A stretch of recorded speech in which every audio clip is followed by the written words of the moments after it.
I will go through the same exact process with this hydrangea as well.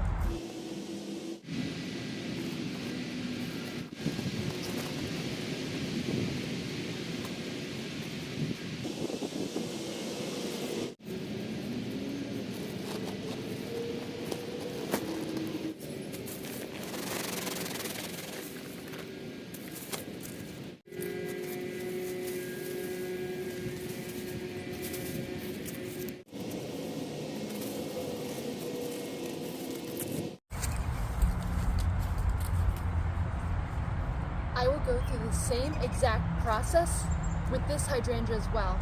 I already put my post down.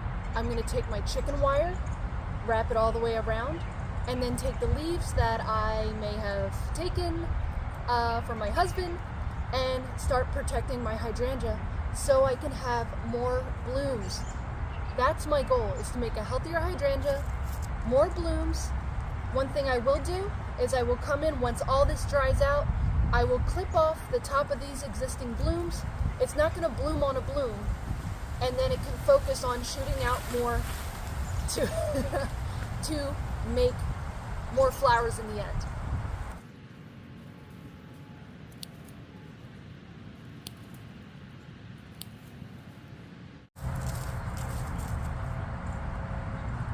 Safety first.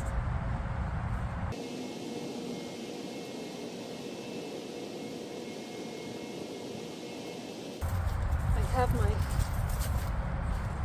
chicken wire on a stake. That way I can just roll it out really easy. Now it does roll up on itself, but makes it a lot easier to wrap around. And I don't have to measure. Makes it so easy. It sometimes get caught on itself. It's a little frustrating, but that's okay. And you can see I'm basically done. I just have to roll it out a little bit more. I have about 3 feet I need to reach. So come over here and pull out my extra 3 feet that I need. Right there. Whistle back around. Come in, pull that out.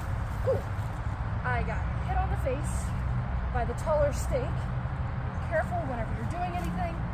I should be wearing safety glasses, not my regular glasses. But I have stakes and tomato cages that I'm wrapping this around, and I'm basically done. Woo! There's that same stake. Evil, evil, evil stake. Oh, come back around and come in, and I am done. This is the last thing I had the chicken wire, so I'm just gonna keep my whole roll right here. There's no reason to cut it or move it, and my work is done. Or not. I still have to take the leaves that I took from my husband and put them inside my chicken wire cage.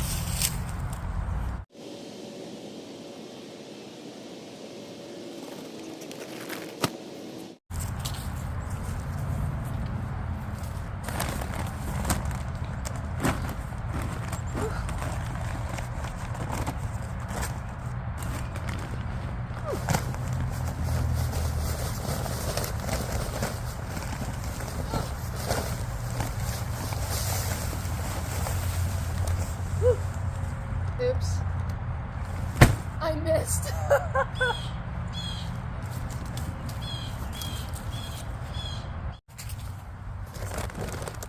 Well, at least half of maybe half. Wow, that is really warm. Oh my goodness. Ah! Now I lost my camera. Okay, whoops.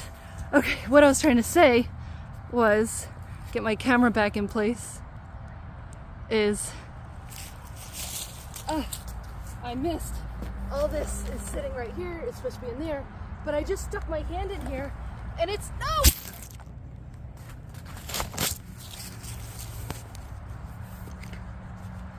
Oh my goodness. Let's see if I can keep my camera together this time. There you go. Stay, camera. Stay. What I was saying was, this is really warm in here. And that's what's great about compost, is compost stays warm, which then it keeps your soil warm, it keeps your hydrangea warm. And the big thing with hydrangeas in the wintertime, they have moisture inside their stems and their leaves. The leaves will eventually fall off, but they have moisture in the stems, and they grow off of old growth right here. See all those buds inside the nodes and buds all throughout. And the problem with winter is they can handle winter. They can't handle losing the moisture inside.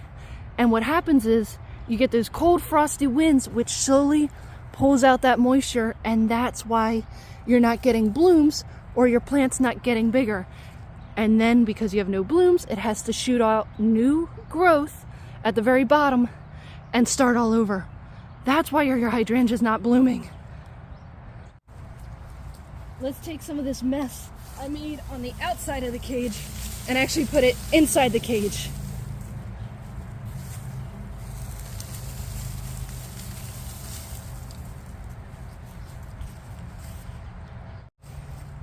Took me about 5 minutes and I filled the bottom with leaves.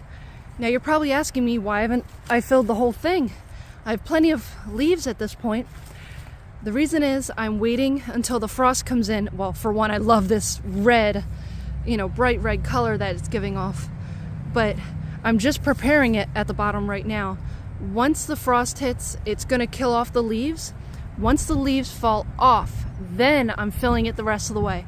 If I do it ahead of time, I don't want to cause this to mold and cause the branches to mold. That's why it's only at the bottom, on the outside, making sure to pull all of these up out of the leaves.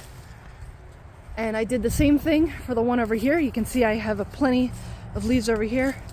And then just taking this out.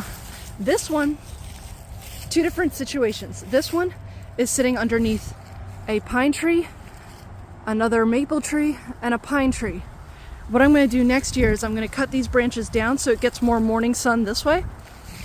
And then that will give this is the first time, so that's why you don't see any blooms. This is the first year, I planted it, but you can see a lot of them are going to come up next year. Look at all that, especially right in there. Take a look right here. There we go. That's what's going to shoot out. Oh, even right here. If I can save that little spot right there, that can grow as well. Get that out of there. Yeah, little bird gift too. But that's how I'm going to get this one to bloom. And then it'll turn, this one, as you can see, it's starting to turn already. It's starting to get that like rust, bright, vibrant red color. Just like the one over here, excuse my mess. Just like this one. And then with the rest of the leaves, I'm just going to fill in and give it a nice compost throughout my garden. This one bloomed really late, only because it was shaded, well, by my tomatoes, which are now dead. First little frost came in, knocked them out. And then too much shade caused it to bloom a little later, which I actually love now to see that yellow come in. But go throughout and I'll fill all the leaves in here and continue. Now that it has gotten a bit colder, you can see my hydrangea's leaves have gotten very limp and they'll eventually fall off. At this point, I can start filling this in. I'll show you how I do that.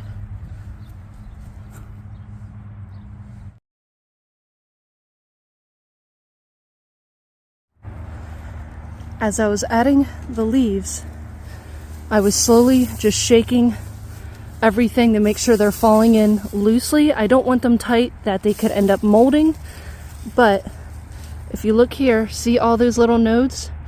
That's what I'm protecting. This will become new growth or even flowers. That's where this comes in. It's going to keep it warm. It's going to keep it protected from the heavy winds, the frost. Yes, hydrangeas can handle all this, but if they get too much of it, then they start to dry out. Once they dry out, then they have to start over, and that's what I don't want. You can see right there. And even there's a little bit of new growth right there. See that? Oops. See that little green spot right there? I'm zooming in. It's not focusing well, but right there, that little green spot next to the potential new leaf or flower. All of this helps a lot And so does my dog. So I'll keep adding this. I want to keep that in the back. I'm not going to move any of that, but anything along the sides that's really not doing much protection, I'm taking advantage of that. And I'll be doing the same thing over here to this hydrangea. Look below. You can see that there's a lot of open area right there. I'm going to try and fill all that in loosely. That way it's protected. And these leaves, as they slowly decompose, they'll keep it warm in there. Very insulated, which will help out my hydrangea a ton. If you notice, I left a good gap between two. I didn't have it tight and right up against. That way it can still be a little airy, it can breathe. And then in addition, it'll keep the warmth in, and it will still be in its, kind of facing nature. It won't be 100%. It's not going to sit there in 70 degrees. It'll sit there in the cold temperatures, but protected.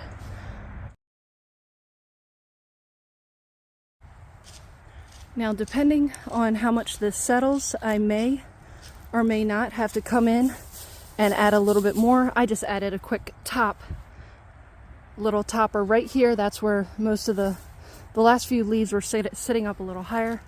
But you can see I have it as a little mound a little bit. But like here's some leaves sticking out, and I'm going to let them stick out. I'm going to kind of keep an eye on them.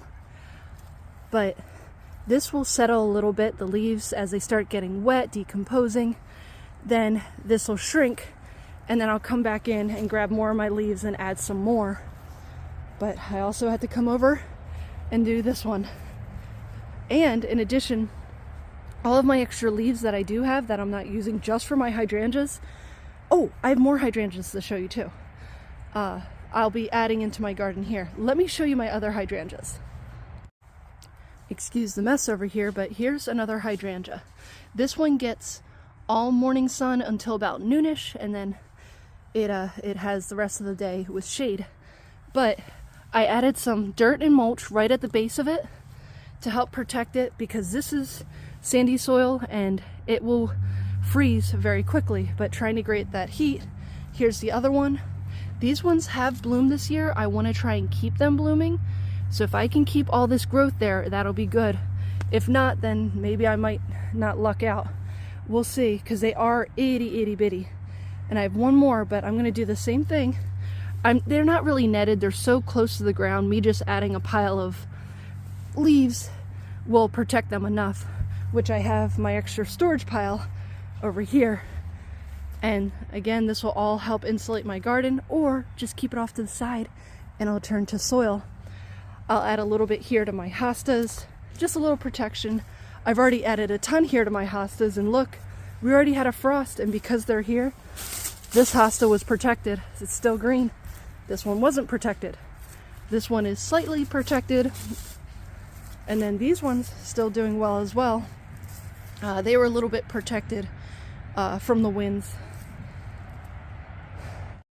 Here's my last hydrangea in the front. Again, it's a baby. I bought these as babies, and it'll take a while for it to mature and grow. But again, I'm going to protect it too around the base. And I'm out of breath because I'm running around my garden. But same thing, just going to fill it in here. And it already has some foliage around. And this is actually wild carrot. I keep these for the swallowtails.